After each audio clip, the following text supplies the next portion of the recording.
Hola a todos. Voy a seguir con la lectura del libro de Steiner sobre cómo alcanzar el conocimiento de los mundos superiores. El otro día veíamos que hay una actitud interior necesaria para poder acceder a ese mundo interior, a ese discernimiento, que tenía que ver con encontrar ese estado interno de asombro, de admiración, y el darnos cuenta de que todo eso es para ponerlo al servicio de los demás. Hoy voy a empezar leyendo algo que pone por título Quietud interior. En el principio de sus estudios, el discípulo es conducido hacia el sendero de la veneración y hacia el desarrollo de la vida interior. La ciencia espiritual da, además, reglas prácticas cuya observancia permite poner el pie en el sendero y desarrollar la vida interior. Es muy interesante porque me gusta mucho esa idea de la ciencia espiritual, ¿no? La ciencia entendida como un método, entendida como toda una serie de pasos que cuando hacemos eso, pues obtenemos ciertos resultados.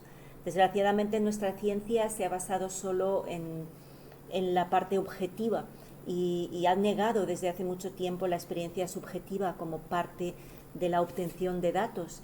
Y bueno, pues desde siempre ha existido una ciencia espiritual con una serie de reglas prácticas que, como nos dice aquí el autor, si las hacemos vamos a conseguir unos resultados. Esto es simplemente lo que está diciendo. Para que sea una ciencia tiene que haber un método. Y aquí Steiner nos recuerda que hay una serie de métodos, o hay un método que si lo seguimos vamos a conseguir un determinado resultado.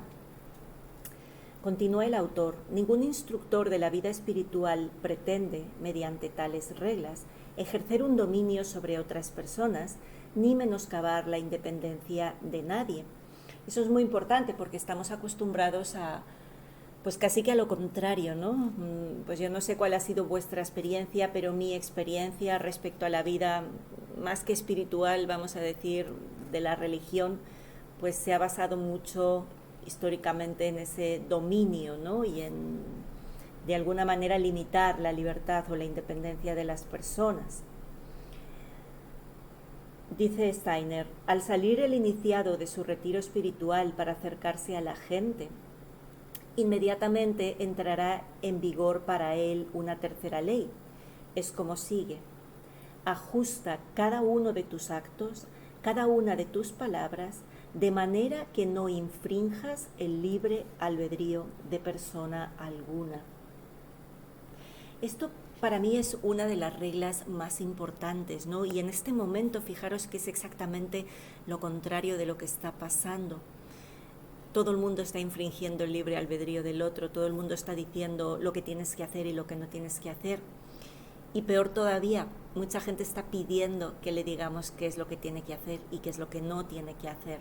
Hasta tal punto ha llegado esa fractura, esa rotura y esa invasión del libre albedrío que ya hemos perdido hasta la capacidad de decidir por nosotros mismos. Y aquí Steiner nos recuerda que ese es el punto de partida, el respeto al libre albedrío del otro. Y hay veces que es muy duro ese respeto, porque hay veces que te das cuenta de que el otro está tomando decisiones que realmente van en contra de su propia vida e incluso en contra de la tuya. Y ahí hay un punto de fricción que a veces es importante. Y aquí tenemos esta tercera ley que dice que siempre tenemos que respetar el libre albedrío de los demás. Es decir, si tú no me preguntas nada, yo no voy a contestarte nada. Si tú no me pides una opinión, yo no te la voy a dar. Si tú no me preguntas, no te voy a invadir en tu espacio para decirte. Ahí hay una serie de límites, ¿no? Pues por ejemplo con los hijos cuando son pequeños. Pero como norma general, estas personas que van por la vida pues tratando, a ver, que no le dé alergia a nadie la palabra, ¿no? Pues la única que me sale en este momento, así como de evangelizar a los demás en cualquier tema, pues bueno, igual podríamos estar más atentos a ese respeto al libre albedrío de las personas. Una de las primeras de estas reglas es la que solo aproximadamente puede expresarse en los términos siguientes del lenguaje corriente. Procura reservarte momentos de quietud interior, aprendiendo en ellos a discernir lo esencial de lo no esencial. Esto para mí es la base, ¿no? Desde hace casi 2 años y medio vengo repitiendo incansablemente a todas voces. Hay que encontrar el equilibrio entre la información y el enfoque, entre la atención fuera y la atención adentro, entre lo que me llega desde fuera y lo que yo soy capaz de discernir.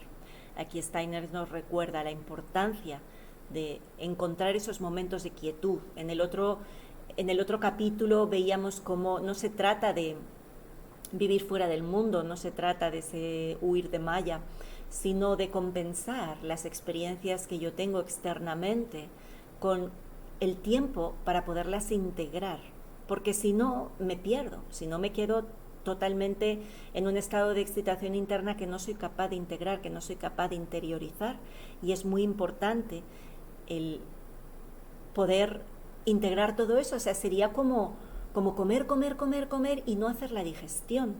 No, necesitamos comer y darle tiempo al cuerpo para que digiera y para que elimine aquello que no quiera, es decir, para que discierna lo que sí quiere y lo que no quiere, lo que sí le sirve y lo que no le sirve.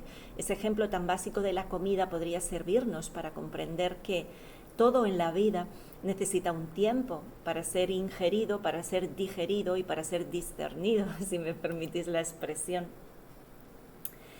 La regla que concierne a los momentos de quietud interior es sencilla, y sencilla también es su observancia, mas solo conduce a su objetivo si es ejecutada con toda seriedad y rigor. Por tanto, explicaremos aquí sin rodeos cómo hay que cumplirla. Por corto tiempo, el discípulo debe desentenderse de su vida cotidiana y consagrarse durante este tiempo a objetos totalmente distintos que los de sus ocupaciones usuales.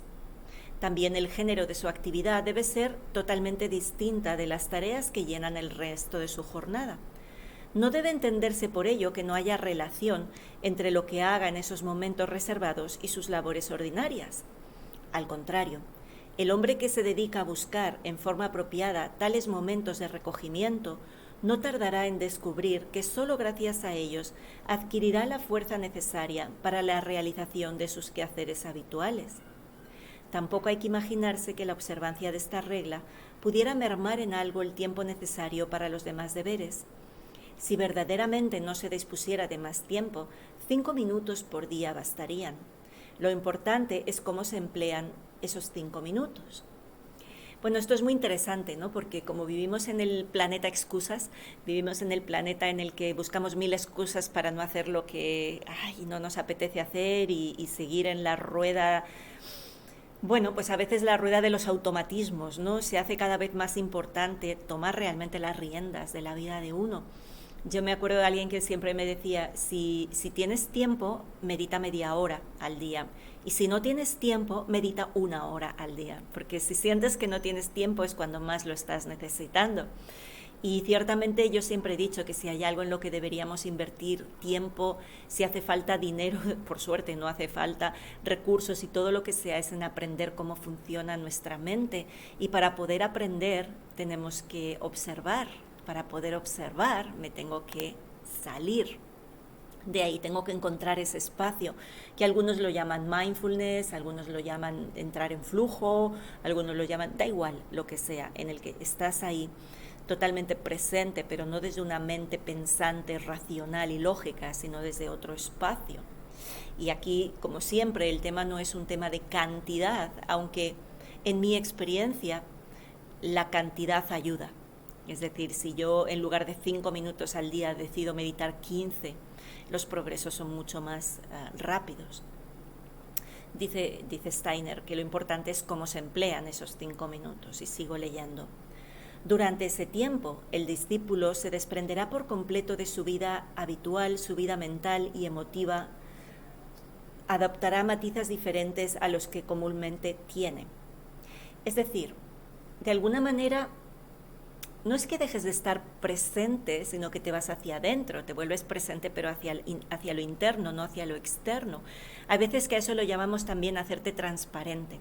Yo, por ejemplo, cuando trabajo con personas de tú a tú, en el momento en el que estoy delante de una persona o en el momento que estoy delante de un grupo dando una charla, yo me hago transparente, es decir, toda mi mente, mis preocupaciones, mi vida habitual, hasta mis hijos desaparecen de mi consciencia y entras en otro espacio. Esto es lo que está hablando Steiner.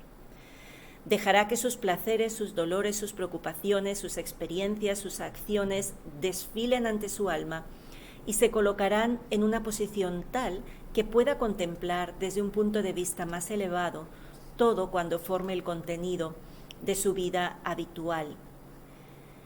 Este mirar desde un punto más elevado es una costumbre que hemos perdido y es muy importante recuperarla, porque hay cosas que no se pueden entender desde una mirada plana. Yo no sé si os acordáis de aquella fábula que he contado miles de veces, sobre todo en las charlas pues, de más de 5 años atrás, que es la de Planilandia, ¿no? En la que es un profesor de geometría, de matemáticas, que está explicando una fábula a sus alumnos, ¿no? Entonces tienes los habitantes del plano, los habitantes de la línea y los habitantes del espacio, ¿no? Entonces, claro, hay muchas cosas que desde el plano tú no puedes entender. Desde la inmediatez de lo que está ocurriendo hay muchas cosas que no podemos entender, y eso nos ha pasado a todos, que en el momento en que estás viviendo una experiencia dolorosa, difícil, desafiante, no la comprendes, pero luego, si eres capaz de mirar en perspectiva esa situación al cabo de un tiempo, cuando ya las heridas se han curado, entonces ves que tenía sentido, que te proporcionó estos aprendizajes, que permitió estos movimientos, ¿no? Pero uno solo puede hacer esa mirada en perspectiva si realmente se aleja emocionalmente de la situación, porque cuando uno está en mitad de esa situación, realmente no puedes comprender fácilmente qué es lo que está pasando. Pero sí es muy importante hacer ese ejercicio diario de desapegarnos un poquito de nuestra emoción, de nuestra vida, para poder mirar desde otro lugar, desde un poquito más de perspectiva y poder comprender mejor qué está ocurriendo, ¿no? Cuando toda esta pandemia empezó, desgraciadamente la mayoría de la gente estaba en una mirada muy plana. Y bueno, pues obviamente porque eso es lo que nos han enseñado, ¿no? En la inmediatez, y por eso todas las críticas, cuando tú intentabas decir que esto era un plan y que tenía un objetivo y que la pandemia se creó para que la gente se inoculara, y te miraban por loca y decía, eso es porque tú no has estado en la UCI. Bueno, vamos a salir de la inmediatez, de la mirada plana, de lo que ves a simple vista, e intenta mirar un poco más allá, porque entonces vas a ver muy claro cuál es el camino y vas a entender mucho mejor qué es lo que está pasando, vas a poder comprender la realidad desde una dimensión mucho más profunda y por tanto vas a poder tomar mejores opciones en la vida. Si se trata de eso, simplemente de aprender a vivir con mayor plenitud y de tomar mejores opciones en la vida. Se colocará en una posición tal que pueda contemplar desde un punto de vista más elevado todo cuanto forme el contenido de su vida habitual. Solo es preciso tener presente cuán diferentes de las nuestras se nos presentan en la vida corriente las experiencias y acciones de los demás. No podría ser de otro modo, pues nos vemos implicados en todo lo que experimentamos o hacemos, mientras que las vivencias y actuaciones de los otros solo las contemplamos. Ahora bien, lo que debe perseguirse en los momentos de recogimiento es la manera de afrontar y juzgar nuestras propias experiencias y hechos como si fueran tenidas o ejecutadas, no por nosotros, sino por otra persona. Y esa es una clave muy, muy importante, porque fíjate qué buenos consejeros somos siempre de los demás, ¿no? Remedios vendo que para mí no tengo.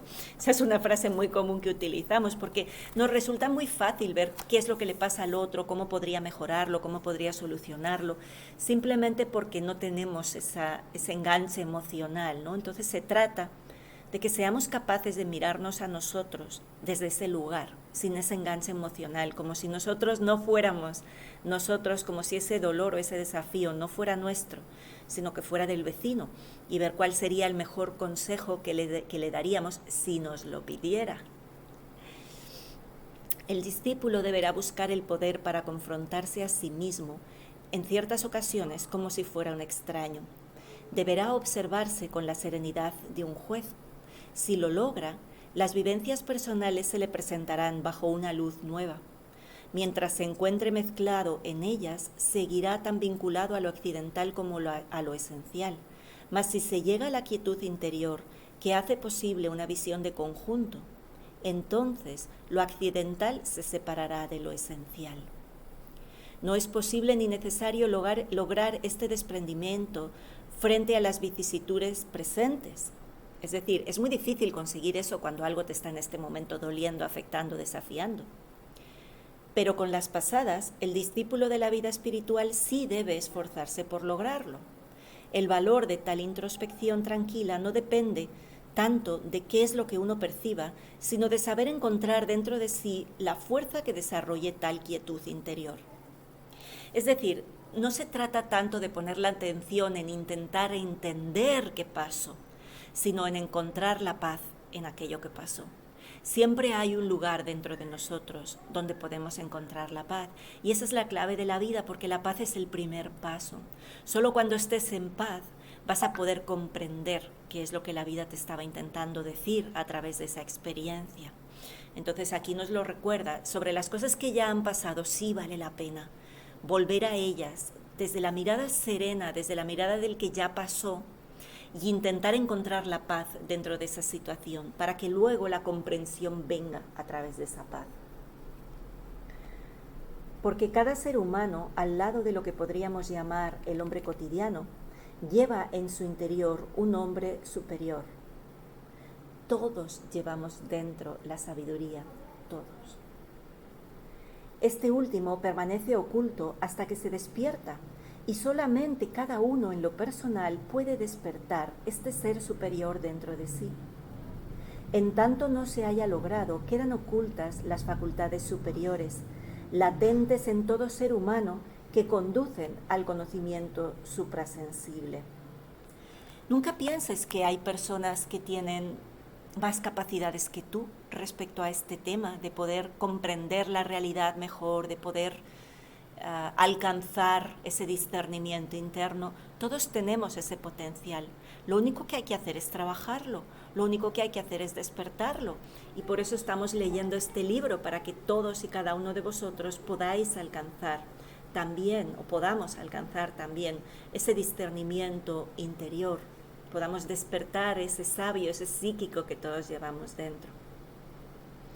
Mientras no se hayan sentido los efectos de la quietud interior, es necesario perseverar en la observancia formal y estricta de la regla enunciada. Para cada persona que así proceda, llegará un día en que se hará la luz espiritual en torno suyo, y con un ojo antes desconocido verá desplegarse un mundo completamente nuevo. Nunca pierdas la esperanza. Todos podemos lograrlo. La cuestión es que hay gente que ha hecho el trabajo y otra gente que no.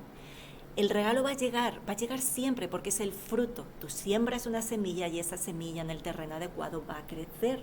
Entonces hay que dedicarle ese ratito, hay que buscar esa quietud interior, hay que buscar esa actitud interna de asombro y de respeto. Ningún cambio debe ocurrir en la vida exterior del discípulo por el hecho de comenzar a observar esta regla.